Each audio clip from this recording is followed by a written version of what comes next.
Welcome back to Mark Fisher Outdoors. I'm Megan Fuller. Hey guys, Mark Fisher.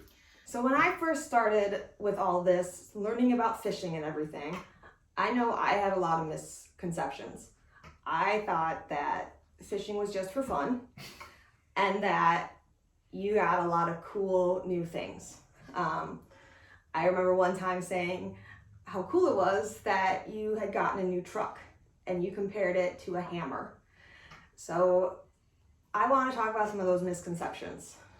I also remember one time having another staff member be like, "Oh yeah, go have fun fishing, have a good vacation," and internally your eyes just rolled to the back of your head and I could hear the groan. So what are some of those kind of misconceptions? Fishermen always get a new truck, a new boat every year, and a new truck every year and stuff like that. And that's one of the biggies. And we do. I'm not disagreeing with that, but that's part of the job. We've talked about it in other videos that we've done. Getting a new boat is my job. Selling the boat that I'm in is my job. We've talked about it in that other video that we did where I am a one boat a year marina where I'm responsible for selling a boat every year, and I'm responsible to Phoenix to do that. So that's my job. And I remember last year you sold your boat to a pretty...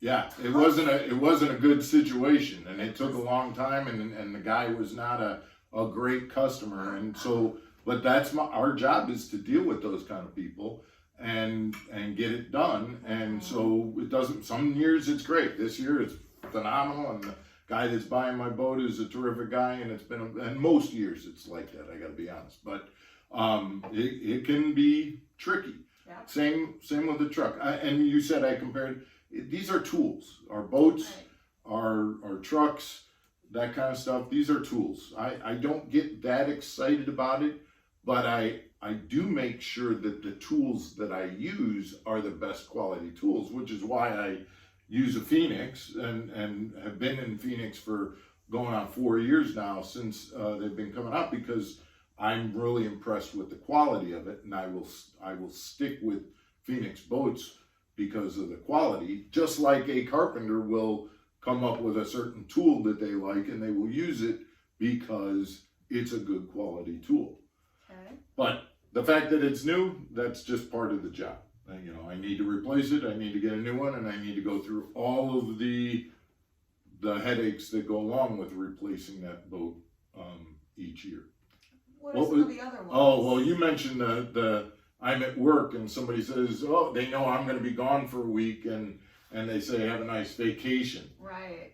What people don't realize is I work harder on the tournament trail than I do when I'm at work. Yeah, I spent that last tournament with you, and oh my gosh, it was long days. Especially in the summer. Up at 4 a.m, if not earlier. That situation, I was driving an hour and 15 minutes to get to the tournament site, out on the water in 90-degree temperature or whatever. And that's what people don't realize either. It's not just fishing.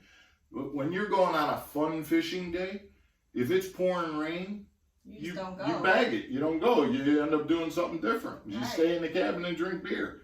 With us, you get 3 days practice. You're out there on the water no matter what. And it could be 30 degrees, it could be 100 degrees, it could be raining, snowing, whatever, we're out there.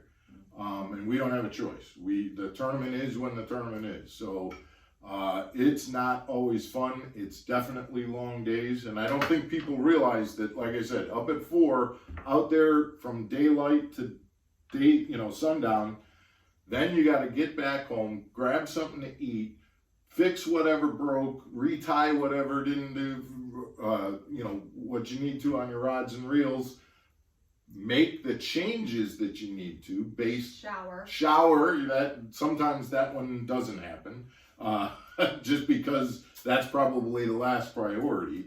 But you end up getting those things that you have to get done. You may have had a bad day of practice and decide, my God, I got to go a whole different direction here and retie and re-rig and things like that.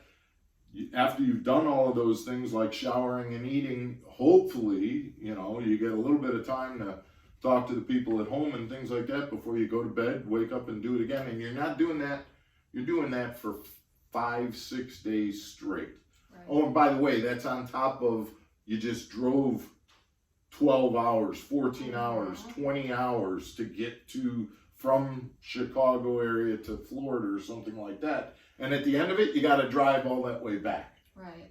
And the mental, mentally. Have a good vacation. Right. And the mental and emotional piece to it too. 100%. It's a lot. 100%. So it is not a vacation, which is why I roll my eyes when somebody says, have a good vacation. Oh, and then by the way, when you do come back, you missed work for a week, so now you got to double up on what you missed at work to make up for it. Right. So what other things do people? I think there's some other things that maybe aren't so annoying as much as you hear it all the time.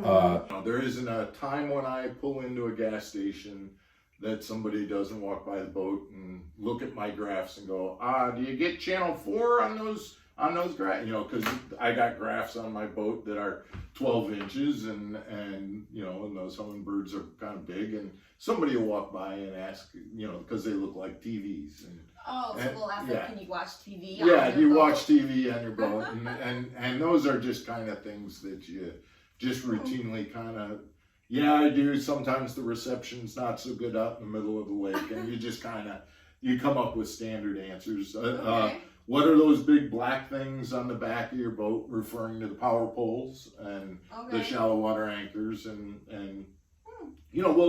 with that kind of stuff, you'll just answer their questions. And a lot of people, if they're asking that question, which I get that question an awful lot, you just inform them, and they're usually pretty interested in hearing that kind of stuff. So that's it. Do a lot of people think that you get a lot of stuff for free too? Yeah, that's another. Must be nice to be a tournament angler. Everything you use is free.